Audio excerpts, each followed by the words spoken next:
me about yourself. Harita, right? Yes, sir. Yeah, tell me about yourself. Thanks for giving this opportunity to introduce myself. Coming to myself, my name is Harita Sura. I born and brought up in Khammam, and I did post graduation in CSE branch from RVR and JC College of Engineering. I worked in non-IT for 3 years. Now I'm moving to IT industry. I'm trying to. So, why you choosing your career into IT? As you have started your career in non-IT, right? What any reason behind it? I just want to start. I want to pursue my career in my core field as I studied BTech in technical. Coming into the IT, right? Yes. Okay. What are the things that you're familiar in manual testing? In manual testing, like test cases and SDLC models, defect analysis and defect life cycle, testing life cycle. Explain defect life cycle. There are different phases of the defect. There are like new, open, accepts, deferred and rejects, reopen and closed, and invalid and duplicate.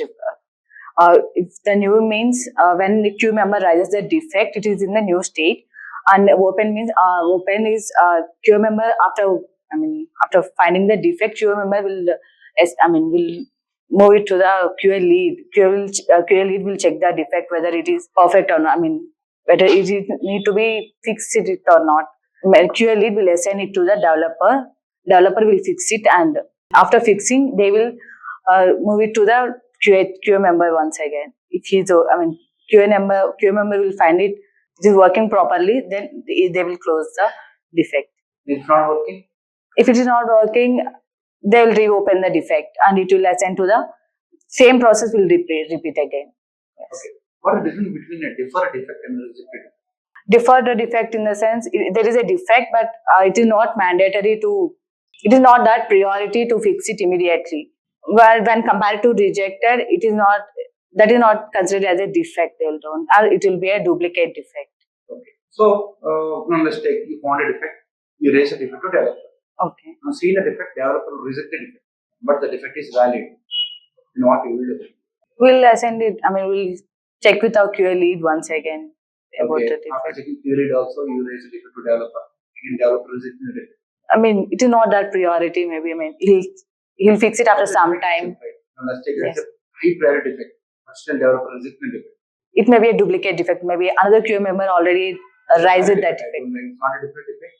And duplicate defect is not invalid defect. Valid defect only. Okay. But still, the developers keep on rejecting defect. Then what you will do? We'll check with our Scrum team. We'll assign it. We'll check with the Scrum master. As per my knowledge. And what are the roles of a leader? QA lead or normal lead. What are the roles of a lead or leader? Any person. Okay, as a leader, what can the leadership qualities? A leader can be able to maintain the team. He need to lead the team, and he need to he need to assign the works to the team members and checking whether they are working as per their roles or not. He need to check, and if they are not working properly, he is the one who he is the responsible for that work. He makes sure that work properly. Okay, and in your resume you written right. Knowledge and smoke testing, regression testing, compatibility testing. What is compatibility testing? I'm sorry, sir. I don't. You have written your resume, right? You written as compatibility testing. And also written in various types of testing. Tell me what different types of testing are again here. Apart from smoke and sanity compatibility, you written and various other types of testing. We have both functional and non-functional testings. Non-functional testing technique. In functional testing, we have unit testing, integration testing, system testing, and system integration testing, UAT testing, E2E testing, regression testing, and retesting. Good. And you also written good knowledge in database on SQL, right? Yes. What is the database that you have used till now? Actually, there's no. I don't particular. But you're good on SQL, writing SQL, right? Somewhere you write SQL, right? Yes. So what any tool that you've used as of now? What is the full form of SQL? Structured query language. So can you write test cases? Yes. Sample test cases? Yes, I can. Can you write test cases on this? Actually, here. Okay. On this? On that box. Yes. And write the test case for that box. And to manufacture that box, I write test cases. Just write test case name. Don't write all the steps. Okay, I need to write the steps. test case names only, not steps. Don't write test case description, don't write test design steps. Okay. Just write the test case names to manufacture the box.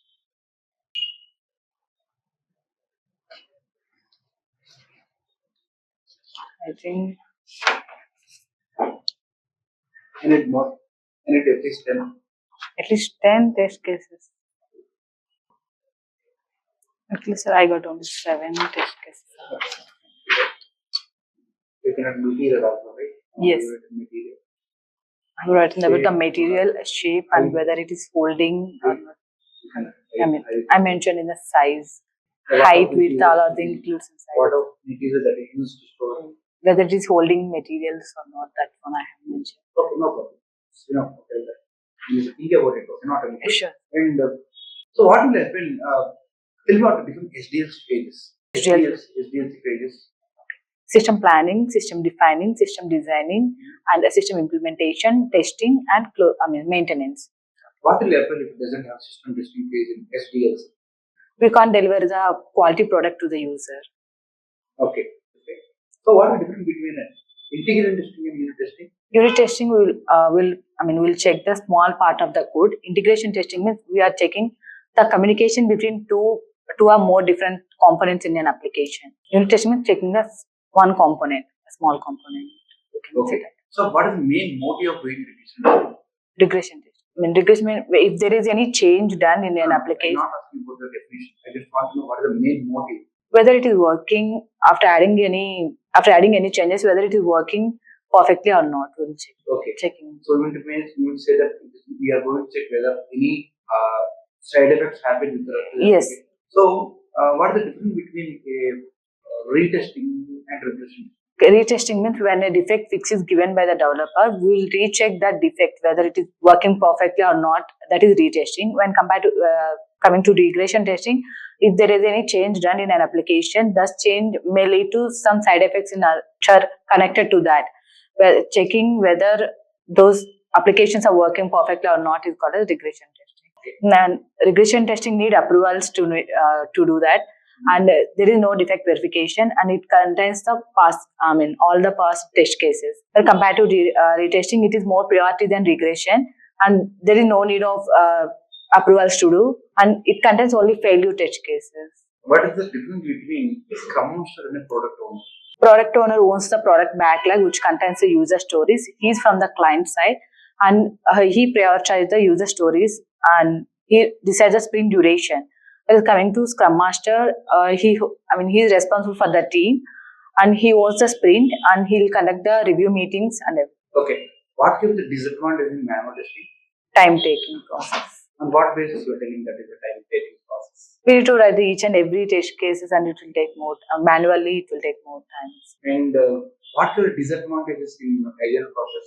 It is not suitable for smaller projects. Small projects, I think. And any more? No, I don't. Why? Okay. That's it from Haritha. Do you have any questions? How many marks you will give? See, I don't want to give any feedback. I just want to know how you perform about the interview. If it's good or bad, or you improve more. As a minor, I need to improve more. On what basis? First thing, I'm feeling tense. So I need You're to. an experienced person, right? Why you feeling tense? But I'm in non-IT field. I'm a very experienced person. I have 3 years of experience. I worked as a team. Why you are creating these sort of mock interviews, nothing but you need to see how you are good on the things as well as how you are feeling comfortable with respect to interview or not. That's the only thing that we are creating the mock interviews and seeing whether you are technical strong or not. Okay, that's it. From my side itself, you're good on the technical. The only thing is small fearless that makes you to clear the interview. Just overcome it and try to update your resume. Don't keep that compatible testing because that is a non-functional testing. Sure. I am not doing any non-functional testing. That's what I just want to focus on. And be ready with your database. Anyone asks, right, what our data has you worked at? Can be Oracle, can be MySQL server, anything. Just keep your updated resume so that it will never go to create a problem when you go to interview. Sure. So that's it. Yeah, you can thank you. Thank you. Yes.